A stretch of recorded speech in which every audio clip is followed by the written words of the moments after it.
Maju tak gentar membela yang benar.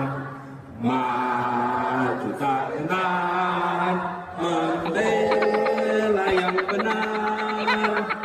Maju tak gentar membela yang benar. Maju tak gentar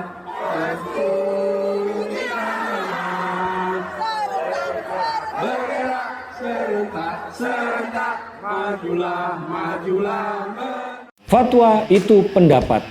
Fatwa bisa didebat. Fatwa tidak mengikat. Fatwa itu opini, tidak suci, meniscayakan toleransi. Dan sebaik-baik fatwa, suara hati nurani. Inilah Fatwa Guntur Romli. Assalamualaikum warahmatullahi wabarakatuh. Salam sejahtera untuk kita semua. Shalom, shalom alaikum, Om Swastiastu, Namo Buddhaya, Rahayu, Salam Nusantara. Pemirsa Cokro TV, hari ini saya mau membahas hal-hal yang ringan saja. Dua video sebelum ini tentang Israel dan juga tentang Palestina, tentang sebuah film. Hari ini saya mau membahas ada dua hal yang viral dari Anies Baswedan pada minggu ini, viral di media sosial. Yaitu yang pertama ada rekaman video yang beredar, Anies tidak hafal lagu Maju Tak Gentar. Kemudian yang kedua, ada relawan Anies yang mau pansos fenomena Timnas Maroko, tapi ternyata Timnas Maroko akhirnya kalah. Video yang beredar, nyanyian Anies yang tidak hafal lagu Maju Tak Gentar, itu hanya bikin anak-anak SD ketawa. Atau malah anak-anak TK. Dari awal sampai akhir, lirik yang dipakai Anies hanya Maju Tak Gentar membela yang benar. Maju tak gentar membela yang benar. Tak ada lirik lanjutannya. Maju tak gentar, hak kita diserang.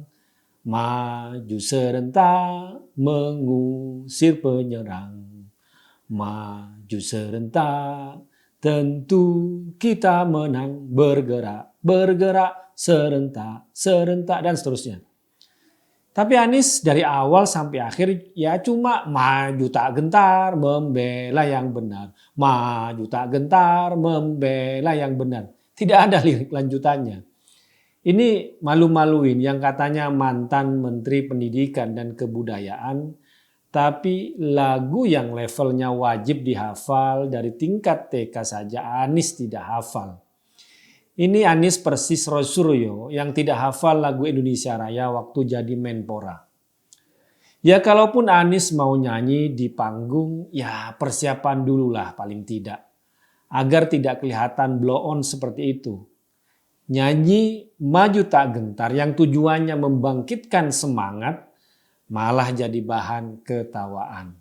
Tapi yang aneh, yang ngotot mengusung Anies sebagai capres. Orang yang dengan kualitas seperti itu kok dipaksa jadi capres.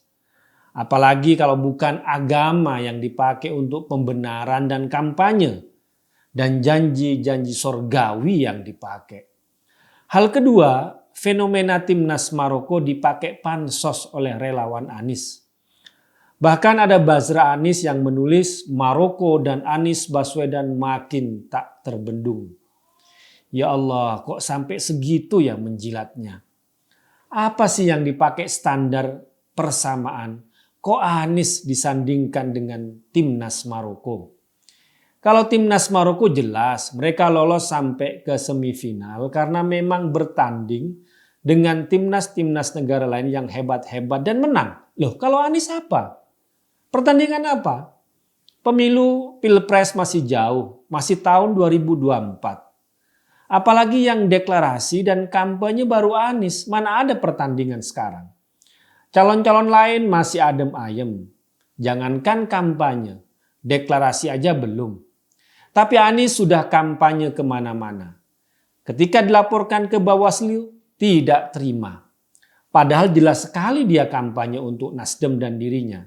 sampai menggunakan masjid sebagai tempat kampanye. Bikin acara kampanye dengan kedok jalan sehat, tapi hadiahnya dari mobil umroh dan motor.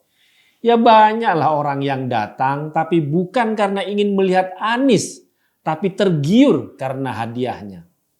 Karena itu menyamakan Anies dengan timnas Maroko itu perumpamaan dari orang-orang dungu alias bahlul. Yang jadi bahan ketawaan juga ada doa yang diselenggarakan oleh relawan Anies untuk kemenangan timnas Maroko. Tapi Maroko malah kalah lawan timnas Prancis. Ini kan jelas sekali pansosnya relawan Anies. Pansos, ya panjat sosial. Ada fenomena yang lagi ngetren, yang lagi viral, yang lagi rame, kemudian mau menunggangi momen-momen itu. Dukungan untuk timnas Maroko juga selama ini sudah jauh dari persoalan sepak bola. Dari soal kesamaan agama, sama-sama orang Islam, sama-sama seiman, atau yang viral doa seorang ibu, dan sebagainya. Padahal Maroko sebagai negara Arab yang penduduknya banyak beragama Islam juga dapat dukungan dari negara Israel yang Yahudi. Karena Maroko sebagai negara memiliki hubungan yang mesra dengan negara Israel. Belum lagi warga negara Maroko yang tak sedikit beragama Yahudi. Sampai-sampai Raja Maroko sendiri memiliki penasihat senior seorang Yahudi Maroko. Disebarkan juga foto bintang Maroko Achraf Hakimi yang main di klub Paris Saint-Germain di Prancis dengan ibunya yang memakai jilbab. Tapi ternyata Hakimi juga menikah dengan seorang model dan artis Spanyol yang keturunan Tunisia bernama Hibah yang cantik dan sering tampil seksi. Jadi seolah-olah kalau pemain timnas Maroko itu Islam, maka berislamnya seperti kadrun-kadrun, padahal tidak sama sekali. Mereka Muslim tapi sangat rileks dalam beragama dan menikmati kehidupannya. Seperti halnya Yasin Bonu, kiper timnas Maroko yang bermain sebagai kiper di klub Spanyol, Sevilla, yang juga sangat rileks. Yang kita tahu timnas Maroko gagal ke final karena dikalahkan Prancis. Maroko akan melawan Kroasia untuk merebutkan juara ketiga. Sementara Prancis akan berhadapan dengan Argentina di final. Sepak bola telah kembali ke jalurnya hanya terkait dengan sepak bola. Pertandingan antara juara Eropa dan Amerika Latin yang menjadi El Clasico dalam Piala Dunia. Relawan Anies tak bisa lagi pansos ke timnas Maroko. Daripada pansos, lebih baik relawan Anies minta agar Anies menghafal dulu lagu Maju Tak Gentar. Wassalamualaikum warahmatullahi wabarakatuh.